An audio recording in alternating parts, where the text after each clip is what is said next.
Are you ready for Movies with Michelle? Got my sweatpants on.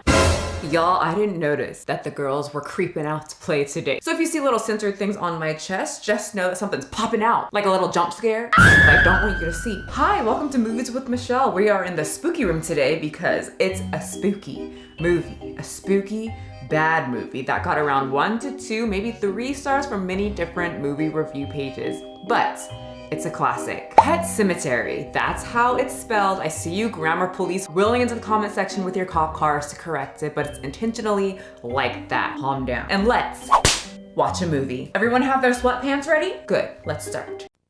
And now, our feature presentation.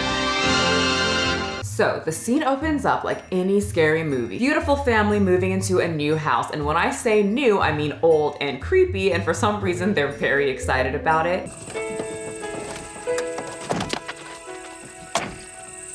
Finally here.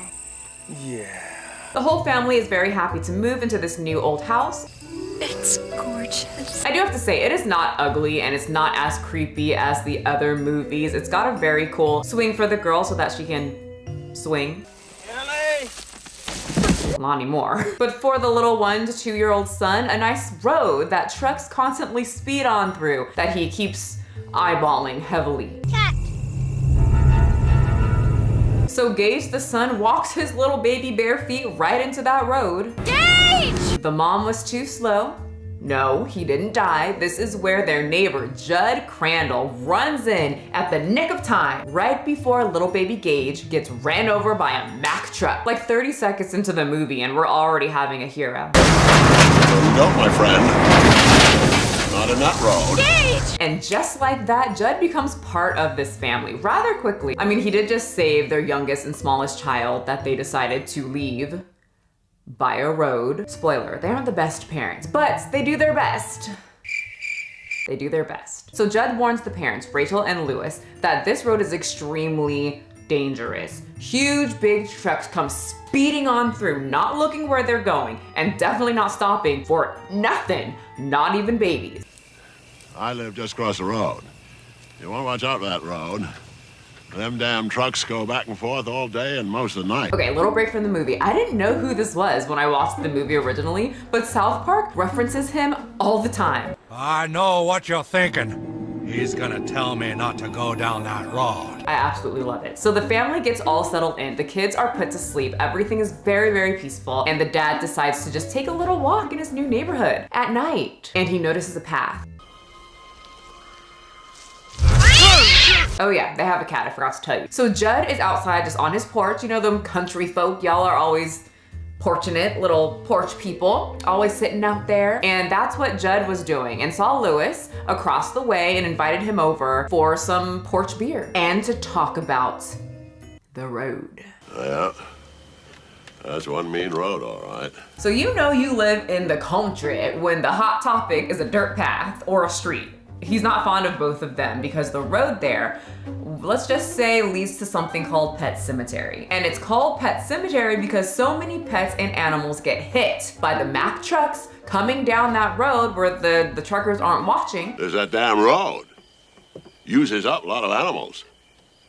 Dogs and cats, mostly. So Judd, like the neighborly neighbor, he warns him to watch your daughter's cat because you don't want, you know, her cat to get hit by a truck. She would be heartbroken. You should probably keep her inside where there are no roads and no trucks. I get him fixed, why, you. Fixed cat don't tend to wander. And the dad, let me just tell you, he is the #1 pop of the year. You'll see. But he's like, meh. It's fine. Well, I'll take it under advisement. In other words, he don't give a shit about this cat. By the way, another break from the movie, cat owners who let their cats just go outside and fend for themselves, outdoor cats. I don't know how y'all do that. I don't believe in putting cats outside. You will never change my mind. So many of my friends' cats never come home and they just sit there wondering, did a coyote come and get them and rip them to shreds before they tried to fend for their life? Did they get hit by a car? Did someone just take them inside their house? They don't freaking know. So once again, you will never change my mind. I feel that they will get eaten ran over by a car, or something else horrible. And don't get me started on the people that let their dogs just walk without a leash and think their dog is some superior being that can fight off a pack of coyotes and withstand a Mack truck. I don't get it. Anywho, have fun writing paragraphs being mad at me about that in the comment section, but you'll never change my mind. So there's Miss Dandridge, the housekeeper, who's pretty much there to help out, get the house clean. Lewis is a doctor, you know, he's very busy, plus the 2 kids, so it's nice to have help. But Miss Dandridge is very not jealous, but she kind of wishes she married a doctor and thinks, you know, Rachel is a very, very lucky woman because Miss Dandridge suffers from, you know, intense stomach pain from stomach cancer, and she doesn't have money to help that. Always thought it would be lucky to marry a doctor. Wish I had a doctor around with my stomach pain so bad. Guess I'll never be lucky. Hell, I ain't married anyone. She's a little awkward, seems sad and a little bit upset. I mean, you know, she does have really bad stomach pain, and I mean, you know, this time period, if you're unmarried and don't have kids, oh Jesus. You know, kill yourself now. And yeah, that's pretty much what happened. So she's gone, and the death reminds the mom of some past trauma of taking care of her older sister that was extremely just sick. Her parents kept her sick sister in the back room where she stayed, screaming in pain, and the mom's job when she was younger was to just bring her, you know, screaming sister that was dying food. I had to feed her sometimes. I hated it. Then it starts getting dark. She remembered wishing that her sister would just die, just choke on her food and just die. And she did. She freaking died.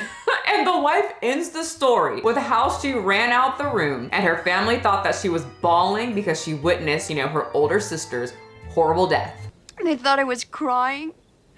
Oh honey, that's normal to feel that. Being so young, it's extremely traumatic to watch your sister die. But you know something? Yes, girl, let it out. It's good for you. Just cry about it. Let all those feelings just release. I think maybe. Go on, tell Mama Michelle. Bury your head in my bosoms. I was laughing. Well, life other than that is pretty good for the Creeds. They have a nice house, great relationship, kids, a neighbor that takes them on hikes to Pet Sematary. There's the place. What's it say, Mommy? It says Pet Cemetery, honey.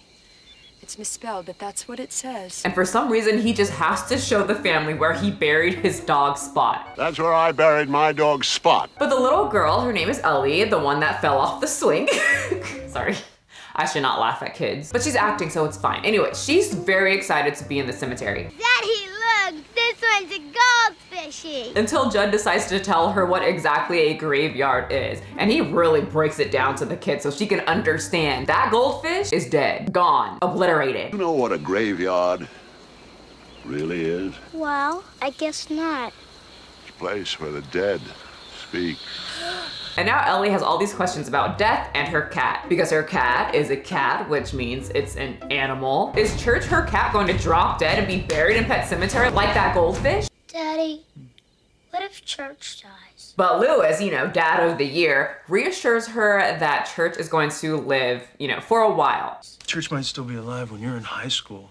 And that's a very long time. She has absolutely nothing to worry about, and it's a good thing too that he's so sure of little Church's, you know, life expectancy because it's Thanksgiving time and Lewis unfortunately doesn't get along with his wife's family. So the wife, the daughter, and the son is all going to go without father to visit her family while he stays behind and just hangs out with Judd.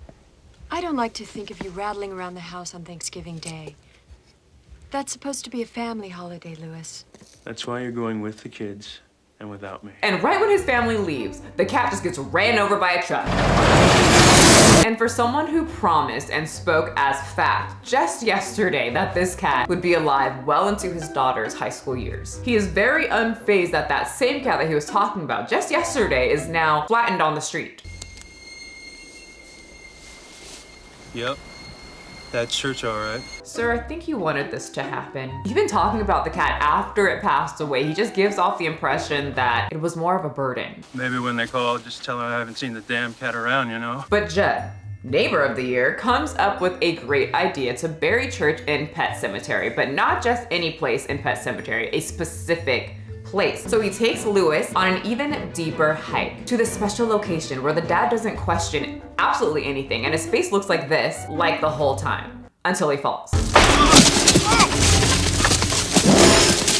Which is deserved. I've been very sarcastic this whole time. He's a horrible dad, opposite of Dad of the Year. Anyway, they're going on this deep hike into the cemetery and they're climbing, walking. Lewis is falling and Judd finally says, Almost there, Lewis. You keep saying that. you know how someone's voice is very monotone? He's got a very monotone face. But finally, they hike up to this burial ground, an ancient burial ground. We all know anything ancient usually ain't great, right? If someone brought you, yes, you right there, to an old burial ground and said, we should put your dead cat, or any pet for that matter, or animal that just died, right here. We should like bury them in this ancient burial ground. When you just passed a pet cemetery, wouldn't you be like, why?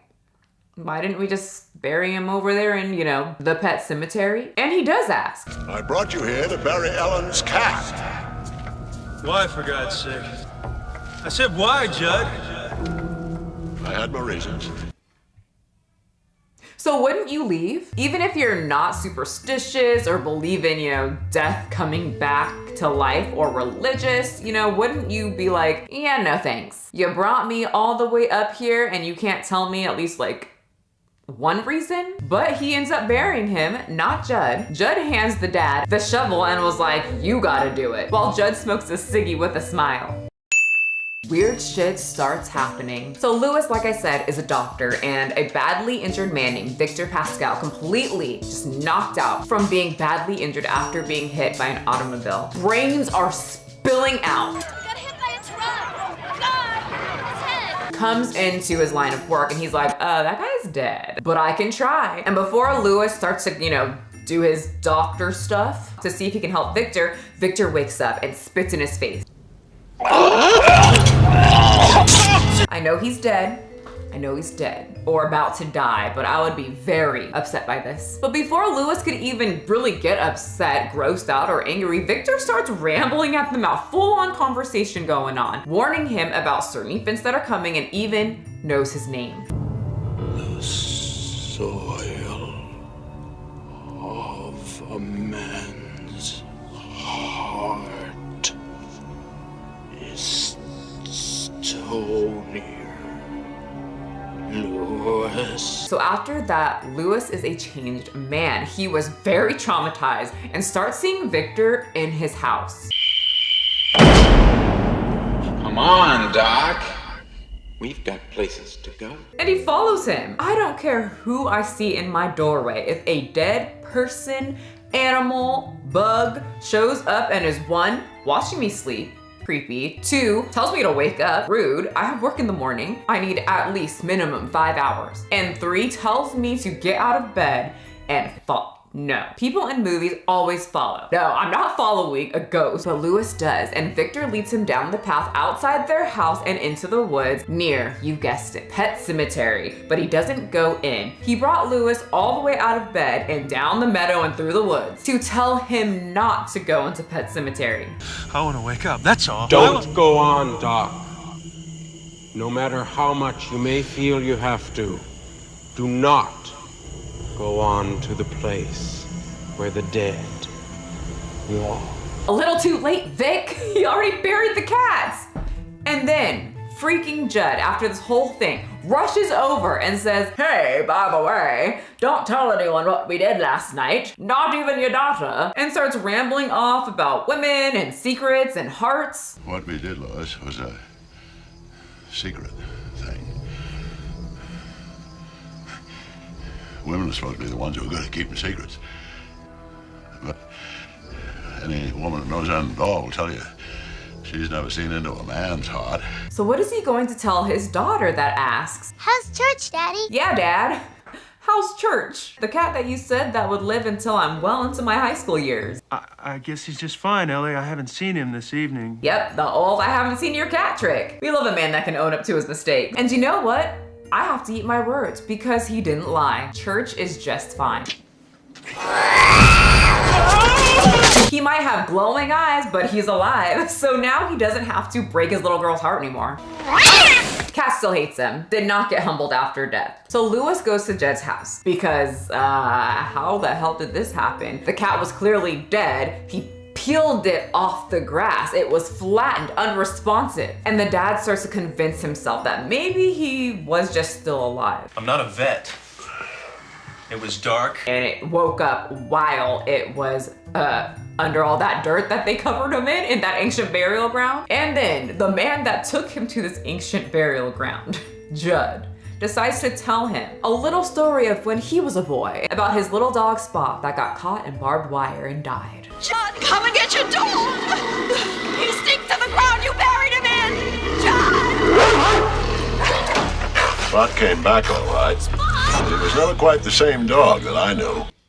So why in the hell did you have this man bury his daughter's cats in the same area you buried little Spot when your ass knew he came back rabid and insane, Judd? So Lewis doesn't ask that. He's actually extremely curious and asks, has anyone buried a human body in the same area? Which left Judd very flustered.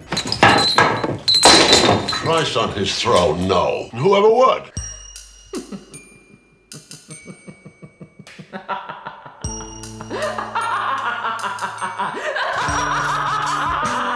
Time for a picnic. So the family's having a wonderful picnic with Judd. He's always there now. Next to that busy road that Judd said not to go by, which is weird. He said not to go by that road and now he's having a picnic right next to it. But they're having a great time. The dad's flying a kite. Mommy, look!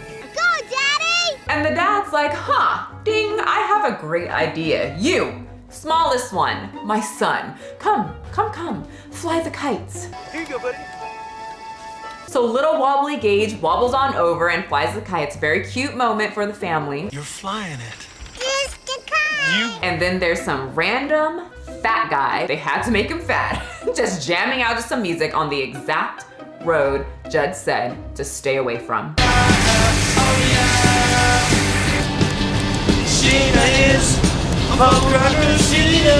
And the whole family, including Judd, is just cheering for the boy, happy to watch him fly a kite and do absolutely nothing as the boy runs with the kite toward the road. Run, buddy. Gage is flying it! See, there he goes. And what's the dad doing? Laughing. Number one dad. And you wanna know what the number one dad did as his son is running towards the road that Judd said not to go toward? Because there's truckers that just don't give a shit. He turns his back away from Gage, who is mobile and going near the street. What kind of dad? You know what? I know what you guys are gonna say. I know I don't have kids. Parenting is hard. Sometimes you just have to make a picnic by the road. Many animals got hit by a Mack truck. And then turn your back as your 1 to 2 year old runs near that specific road. You're right. What would I know? But you know who does notice? Nope, not the mom. She's peeling fucking apples. No, not even the sister, even though she's literally looking in that direction. Obviously not Papa, his back is turned. Exactly. Good old neighborly Judd notices. Don't let him go in the road, Lewis. The mom screams. Get that baby! The dad sprints like Usain Bolt. And then falls. Well, I guess it's up to Judd now. Too late! And as the little baby shoe rolls into the road that Judd said to never go near, the dad lets out an award-winning scream of anger and pain. And then again at the funeral after the casket fell because he was fighting his father-in-law. You guys, it's a mess. The family is obviously devastated. This has created even more of a divide between Lewis and his wife's family. I mean, the father-in-law did punch him at the funeral. So he's not too happy with him, and technically it was his fault. He turned his back while watching his son fly a kite. Come on, Lewis. Dad of the year. So it's not looking good for the family. They're in a very dark place and the wife needs just some space and goes away from the husband and goes with the daughter once again to her family's house to breathe and grieve the death of her son. Once again, Lewis stays behind. I mean, is he going to go see his wife's family now after all of this and the punch? No, so once again, he is all alone in the house. Now that he's alone, he's got some time to think and he's starting to think a lot. It says Pet Cemetery. That's where I buried my dog Spot. I brought you here to bury Ellen's cat. My dog Spot. Pet Cemetery. Bury Ellen's cat. What we did, Lois, was secret spot. Pet cemetery, pet cemetery, pet cemetery, pet cemetery. That's right, the cemetery. It brought back Church. It will bring back his son. So he goes to the cemetery. He digs up the baby body and cradles it for a little bit. It's going to be all right. I swear it's going to be all right. He then walks it to the ancient burial ground to hopefully bring back his son, just like he did with the cat, and then everything will go back to normal.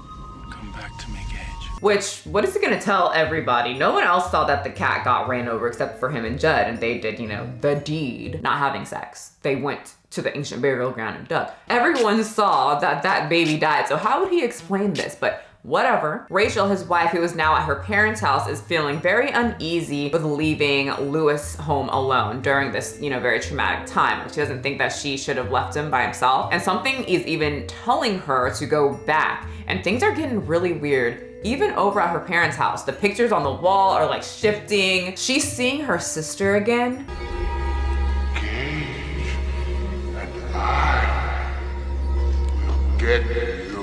Some freaky shit, and she's like, well, I think I'm gonna go back. That did it. Freaky bedridden sister showing up in my parents' house sold me. So she heads back home and is running into all these sorts of problems, but something seems to be kind of guiding and helping her out. The plane almost took off without her, but she miraculously was able to catch it. There was no extra rental cars for her, but then just randomly one just shows up that the host forgot about. I'm sorry, it's been very busy. I really don't have anything. What about the Aries K? The one with the scratch on its side?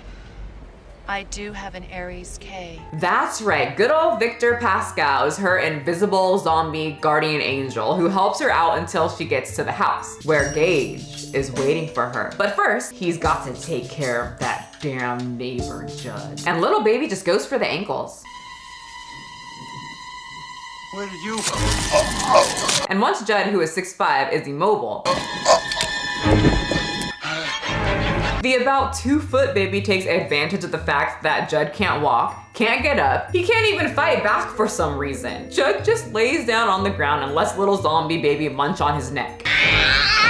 And then it's time for Mama. And instead of the mom coming into the house, I think I forgot to mention that this is actually Judd's house that little zombie baby was in. So the mom was being called into Judd's house by her dead sister that she was happy that died. So she ends up hallucinating and seeing her sister in Judd's house.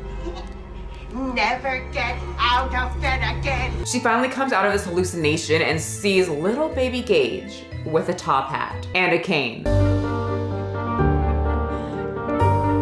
She doesn't question it. Why would she? She's just like, come, baby. Exactly what zombie baby wanted. He even shows her that he has a weapon. Got you something, Mommy. Lady, you saw your baby get ran over, fall out of a casket, and then get buried. And now he's back, wearing a top hat and a cane, showing you a tiny little knife. And she has absolutely no question. She's just ready to accept him.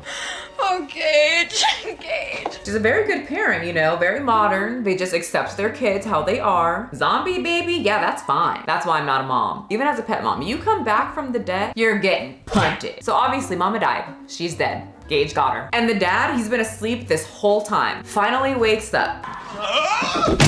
And he's like, did it work? Did it work? Is my son back? And he looks down from his bed and sees these muddy footsteps that led all the way, from his room and out the doorway. Whose footsteps were these? Little baby zombie baby guy. Gage. So he's running all through the house, can't find anyone. Judd doesn't seem to be around with his 6'5" ass. And he's always around. He's always just kind of around, but not today. And then he gets a phone call.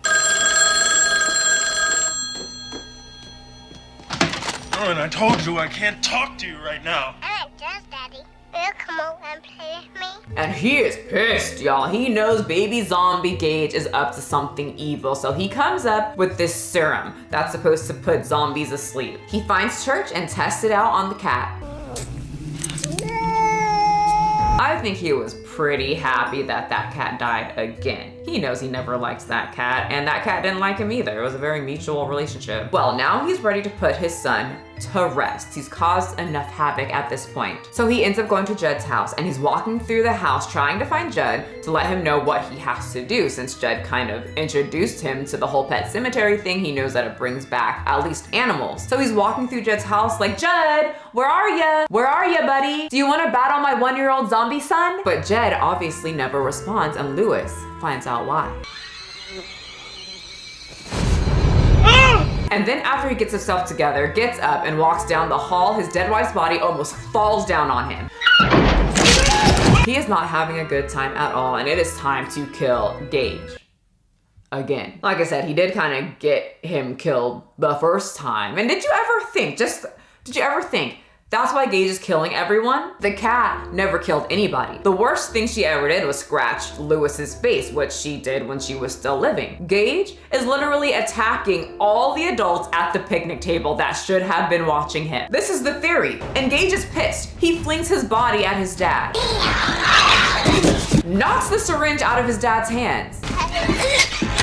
He then gets this hungry look in his eye. He didn't get full off of Judd. He wasn't enough. One thing I don't get, they don't have any powers, like at all. From what I've seen, they come back with the same strength that they always had when they were living. The dog, Spot, was still a dog that had dog strength. The cat was still a cat that had cat strength, which makes me think that the baby is still a baby and still has baby strength. So tell me, explain to me why the dad is struggling to push a 1-year-old off his body as if this 1-year-old is a 400-pound pro wrestler. Just the absolute tiniest wrist, fling him off. Well, he finally gets away and knocks Gage to the floor, and ever so gently, as Gage walks over to his father while doing the tiniest little baby snarl. He slowly injects him with the serum in his little boy, killing him for the second time. The best part about Gage's death, though, he doesn't immediately die again. He gets shanked in the neck, and then the baby just wobbles away from his traumatized dad that had to kill his son for a second time. And then he just walks down the hallway to die, but before he turns the corner and he says, "No fair." And then he dies. And it's finally over. Everyone is at peace because everyone's dead. But at least the dad can breathe and it's all over. Just kidding. The dad has more really good ideas. So he decides to burn Judd's house. Cover his trail, you know, police are going to think that he did it. And he is already in a very, very, very deep situation. What's he gonna tell them? Oh, it was my 1-year-old zombie son that I brought back from the dead because I buried him in an ancient burial ground that my now dead neighbor told me about. He would be looked at as if he was crazy. No, he's gonna burn 2 out of the 3 bodies, like a sane person would do. His next great idea is to take 1 out of the 3 bodies out of the burning house, his wife. And he walks out of the house while holding his wife with a stone cold, murderous face. And buries her in the same spot that he buried his freaking son that came back as an evil zombie. He then decides to just wait in his kitchen while he plays cards by himself. Comes back, they always come back, and when he does, they make out.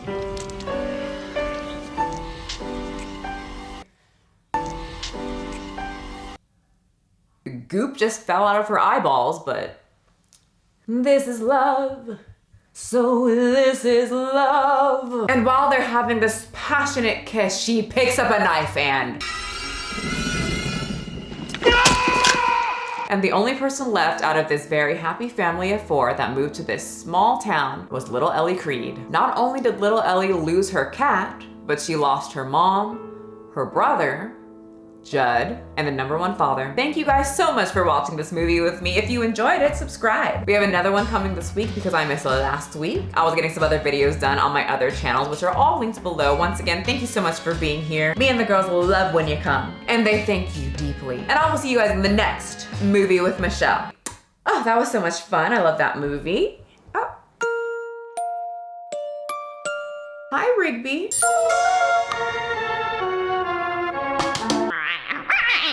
Okay, that's... I got you something, Mommy. Is that my razor for my upper lip? Rigby, stop! Rigby! Rigby, no! Rigby! Wait a minute. You're 2 pounds. That was extremely easy. Judd definitely could have fought off that little baby. Wake up, honey, I'll make you breakfast. Fresh coffee and bagels too. A new day is waiting for us. We got lots of fun stuff to do. Let's go to the zoo and feed the monkeys. I can lend them your baseball cap. Let's make the day a barrel of fun. Growing up is just a trap.